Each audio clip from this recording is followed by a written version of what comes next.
Although the Pilot looks sleeker than the previous version, which was quite boxy, sort of mini truck-like, this is actually bigger than the outgoing Pilot, and that actually surprised me until I took a look at the numbers.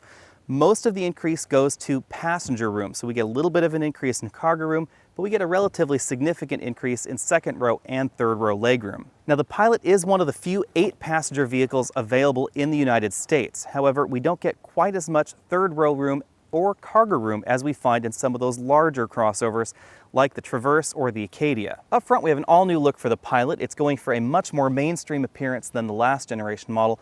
Our Elite model also has low-beam LED headlamps. That's a key difference between this and the Acura MDX, which gets full LED headlamps. That size difference and the loss in legroom is obvious when we hop inside. This is not quite as spacious as those larger 3-row crossovers. We do, however, have the ability to slide the second row forward and backward to help apportion the space. And I actually had no problem fitting a 6-foot person in the front, a 6-foot person in the middle, and a 6-foot person in the rear. Of course, fitting and being comfortable are two entirely different things. As you can see, I still have an adequate amount of legroom, even with this second row seat almost all the way back in its tracks. However, I wouldn't necessarily call this third row the most comfortable, largely because the seat bottom cushion is very close to the floor.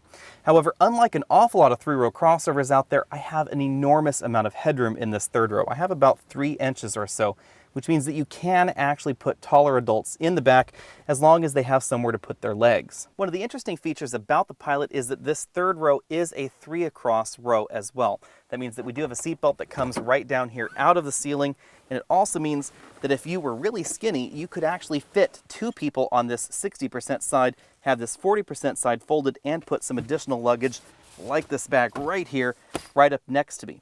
That means that even though we have a slightly smaller cargo area in the back, you could put 7 people and more luggage in the back here than in something like a Nissan Pathfinder, as long as those people were relatively small. If you don't want to squeeze people in that fashion, then we will find about 50% less cargo room in the back than you'll find in the larger entries in this particular segment, although most models do have a power tailgate and a reasonable amount of storage back there. You will find the spare tire under the vehicle, which doesn't take up cargo room on the inside. Up front, we have extremely comfortable seats, which is no surprise. That's pretty much what we expect from Honda these days. The lumbar support is relatively aggressive, which is definitely something I like, and our particular model has this 2-position power seat memory. Although you can get versions of the Honda Pilot with a power passenger seat, you should keep in mind it is a 4-way power passenger seat. It doesn't have the adjustable lumbar support. The interior design of the Pilot is all new for 2015. It's much more mainstream than the outgoing model in many ways.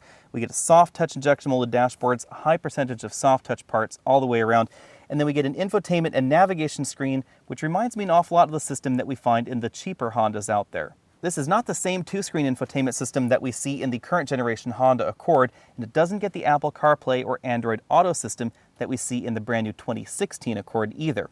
However, with this particular system, I would expect it to come at some point soon. It is based on the Android operating system, and it does work very, very well. It's basically related to what we see in the current generation Honda Civic. The screen is a little bit larger, and I think the software is a little bit snappier in this generation. Under this hood, we get one of Honda's latest direct injection V6 engines. It produces 280 horsepower, and it has a cylinder deactivation system, which allows it to run as a 3-cylinder engine in order to save fuel. This is very closely related to the engine that we find in the Acura MDX.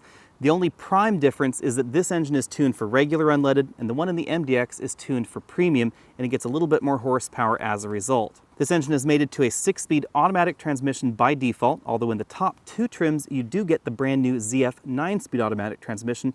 In an interesting twist, the final drive ratio on this implementation of ZF's 9 HP transmission is quite different than what we see in the Jeep Cherokee, for instance. That means that first gear in this vehicle is very, very low, and there's a big performance difference between the Pilot with the 6-speed or the Pilot with the 9-speed automatic transmission. It's about a half-second 0 to 60 difference. Now, because of the way Honda chose to align that final drive ratio, it does mean that fuel economy is a little bit better in the 9-speed, but it's not as big of a difference as you might think. Obviously, the first thing you're going to notice about the Pilot Elite out on the road is this 9-speed automatic transmission. It shifts very differently than the 6-speed that we find in the other versions of the Pilot. If you want to know more about why that is, you will find an article on thetruthaboutcars.com that I wrote about how the 9-speed automatic transmission works.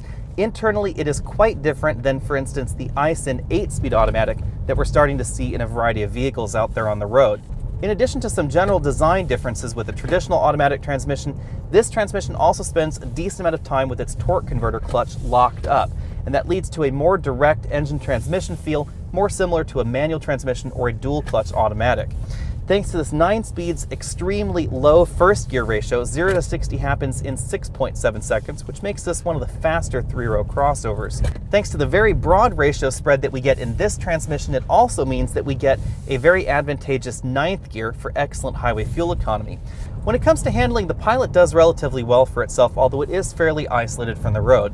This definitely feels an awful lot more engaging than something like a Nissan Pathfinder or a Toyota Highlander, but it's not quite as engaging as a Dodge Durango. The Durango is kind of a unicorn in this segment because it is available as a rear-wheel drive 3-row crossover, and you can get a big V8 under the hood. It's a much more traditional feel. But more than that, the Durango is actually distantly related to the Mercedes-Benz E-Class, so you could think of that as sort of a 3-row crossover version of a Mercedes E-Class wagon. Any way you slice it, a rear-wheel drive 3-row crossover with a near-perfect weight balance is going to outhandle something like this that has a front-heavy weight balance and is more front-wheel drive biased. When it comes to the ride, the Pilot does very well for itself, and the suspension never feels upset over broken pavement or out on rough roads. It also feels more substantial than something like a Hyundai Santa Fe, even though this actually doesn't weigh that much more than the Santa Fe. Speaking of weight, this definitely feels an awful lot lighter, especially in the corners, than General Motors 3-row crossovers.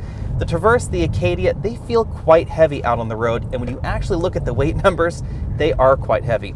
They can be, depending on how you configure them, a cupcake shy of 5,000 pounds, and this really is only slightly over 4,000 pounds, so it's a pretty big difference. Thanks to this 9-speed automatic transmission, I have been averaging just under 22 miles per gallon, which is quite respectable for a vehicle this size.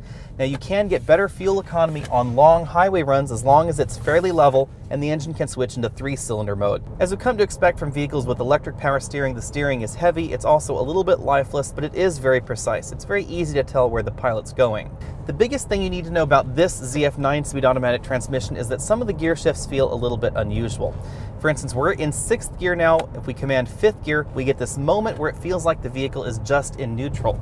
That's because the vehicle is actually in neutral. It's a little bit different than many transmission designs out there, and that's just because of the way this ZF 9-speed automatic transmission is designed.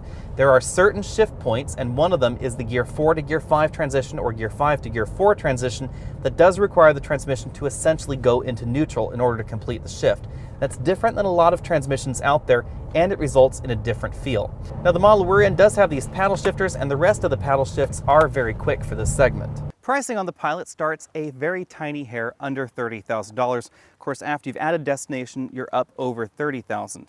If you want the EXL model, which I think is my realistic base model, that will set you back just under $36,000. That adds things like the leather interior, the power tailgate, heated seats, power passenger seat, and a number of other niceties that I think really are essential in this particular category. The $41,020 Touring model is the first model with the 9-speed automatic transmission. Once you've added destination to the Elite model, you are at $47,300, which is about $4,000 less than a similarly equipped Acura MDX. Of course, the MDX is going to be the more dynamic vehicle out on the market, but this is still relatively good in this segment. Dodge's Durango also outhandles the Pilot Elite hands down thanks to its near-perfect 50-50 weight balance and the availability of a really powerful V8 engine. It is quite unique in this particular segment because of that V8. The Durango is also one of the only vehicles in this segment to not use a 6-speed automatic. It does use an 8-speed, and in that respect it compares very well with the model we're taking a look at here. The interior in the Pilot is a little bit nicer than the Durango, but the Durango is much nicer to drive. Now, unfortunately, there are some trade-offs in the Durango. It doesn't seat 8, we don't get quite as much room in the back, and the cargo area is not really any different in terms of size than the Pilot we're testing right here. In addition, fuel economy is good with the V6, but it's relatively poor with the V8 engine compared with the rest of the competition.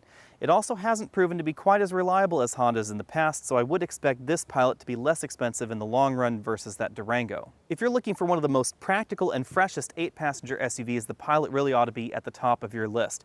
If you're just looking for an emergency third row, then I would put the Kia Sorento a little bit higher on my list, but I would still place this above the Toyota Highlander or the General Motors Lambda series of SUVs. The only thing that I would say is if you're after the maximum amount of room, then the Traverse or the Acadia would be the car for you, but they're not nearly as nice as the Pilot to drive or on the inside or honestly on the outside either. I think the Traverse is awfully plain. Even though this is still a little bit plainer than the last version, it's an awful lot more visually exciting than the Chevy. As I said, the Traverse and the Acadia are awfully heavy, and that does take a big toll on braking, handling, acceleration, etc. However, again, we do have much more room in the back. Thanks for taking the time to check out this video. Be sure and check out thetruthaboutcars.com for news, reviews, and of course the full written review on the 2015 Honda Pilot Elite coming up very soon.